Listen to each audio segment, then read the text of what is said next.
Nandito ka na pala. It's nice to see you again, Patricia de la Cruz. Ikaw na naman?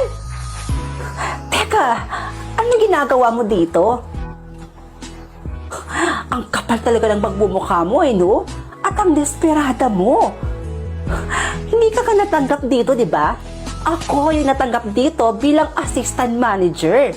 Kaya ano ba ginagawa mo dito? Sino ba kasing may sabi sa'yo na assistant manager ang inaplayan ko nung araw na yon? Manager ang inaplayan ko noon at hindi assistant manager.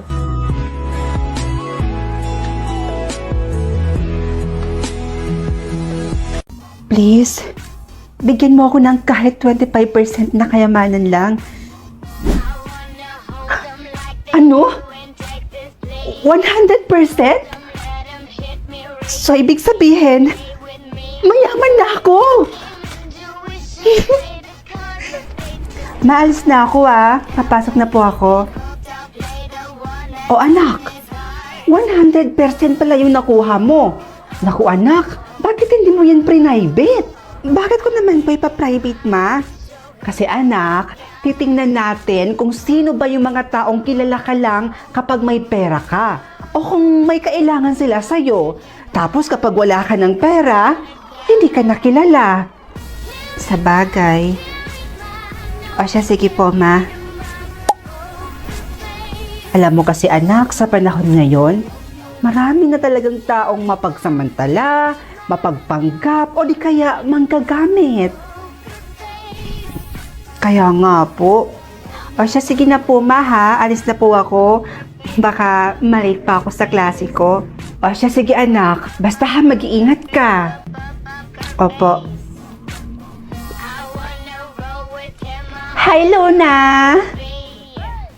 Uy, Erica! Nandito ka pala? What?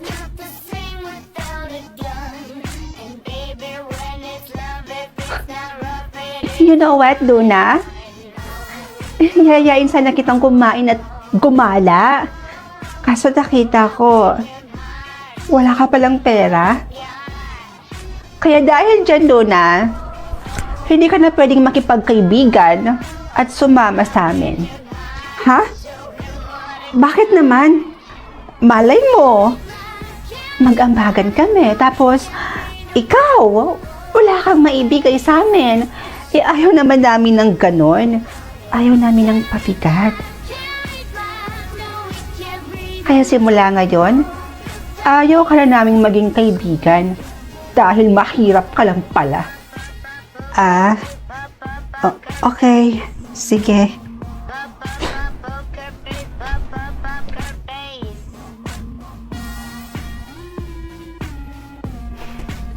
Sige tol, sunod na ako mamaya. Hi, babe. Tutuloy ba tayong manood ng sine mamaya?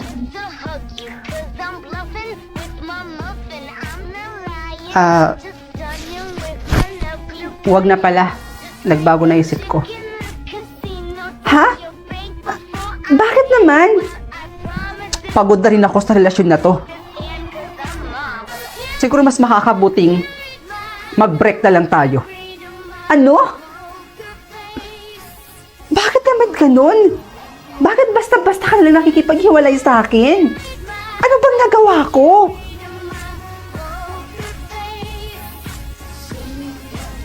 Makikipag-break ka ba dahil nalaman mong wala akong pera? Parang ganun na nga. Nakakahiya naman sa mga taong nakakakita sa atin. Nakakahiya naman sa part ko. Lalong-lalo na kapag nalaman ng mga tropa ko na yung girlfriend ko walang pera tapos palamunin pa. Sakit mo naman magsalita. Pagsisisihan mo lahat ng sinabi mo sa akin ngayon.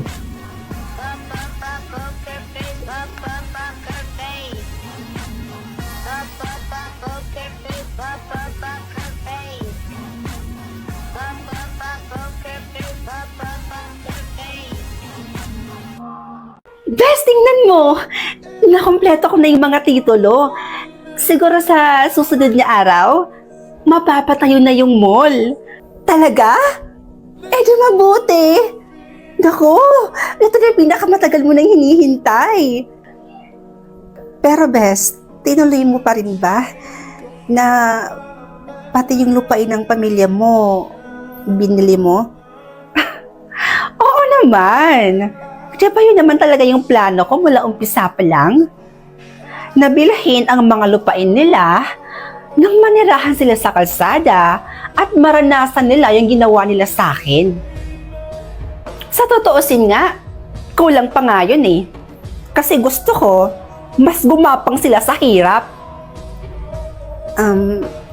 Best, hindi sa nangingialam ako ha. Hindi yata parang sobra naman yung ginagawa mo sa pamilya mo. Hindi mo pa rin ba sila napapatawad hanggang ngayon? Best, kawawa yung pamilya mo. Hindi ka ba naaawa sa kanila? Ano? Maawa? Bakit? Ha? Naawa ba sila sa akin doon? Hindi. Pinagtabuyan nila ako. Kinawawa. Alam mo, Bes, dati, ako naman talaga yung breadwinner sa pamilya namin eh. Lahat. Financial, lahat ng tulong ibinigay ko na sa kanila.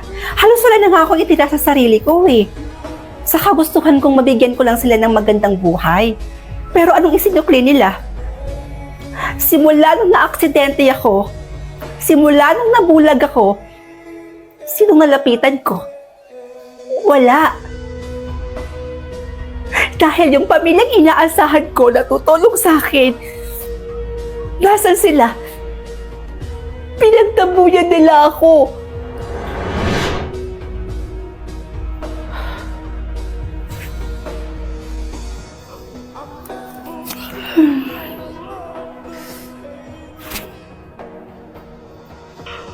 Kanina pa kita hinihintay.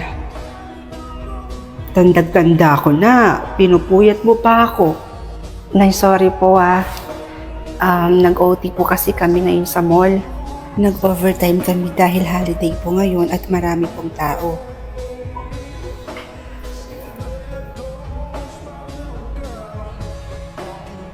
Sweldo mo ngayon, di ba? Okay na.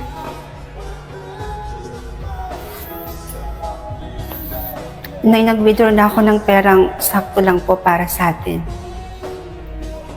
Ito po yung para sa kuryente, tubig, at para sa pagkain po.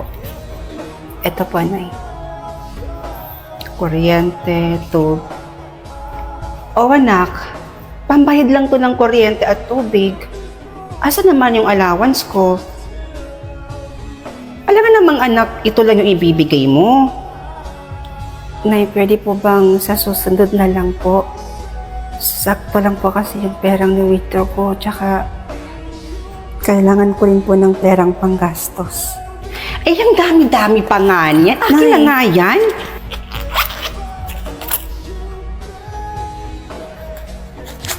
Ayan.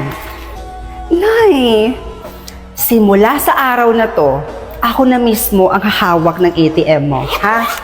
bakit kailangan niyo pang kunin yung ATM ko? Nagbibigay naman po ako sa inyo ng pera. Nay, hindi naman po ako nagkukulang sa inyo eh. Hoy, tandaan mo, nanay mo pa rin ako. Utang mo sa akin lahat ng meron ka ngayon.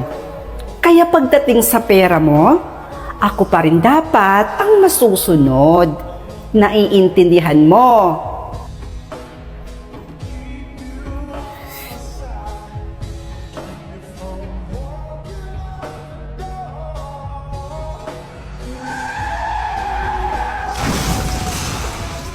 Mrs., pasensya po pero tuluyan na pong nabulag ang anak ninyo dahil po sa malalang aksidenteng nangyari po sa anak ninyo. Nay? Nay, anong ulam natin? Aba, ang lakas naman yata ng loob mo maghanap ng ulam. Bakit? May ibinigay ka bang pera sa akin pambili ng ulam mo? Lahat nga ng ipon mo sa pagpapagamot mo lang napunta. Dahil sa katangahan mo. Alam mo kung hindi ka lang naman nagpakatanga at nagpakasagasa? Di sana ang ganda ng buhay natin ngayon. Kaya mag-ulam ka ng asin.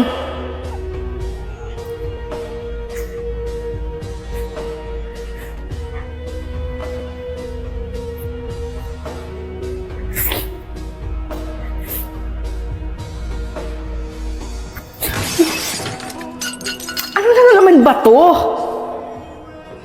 Nakabasag ka na naman? Nay, sorry po.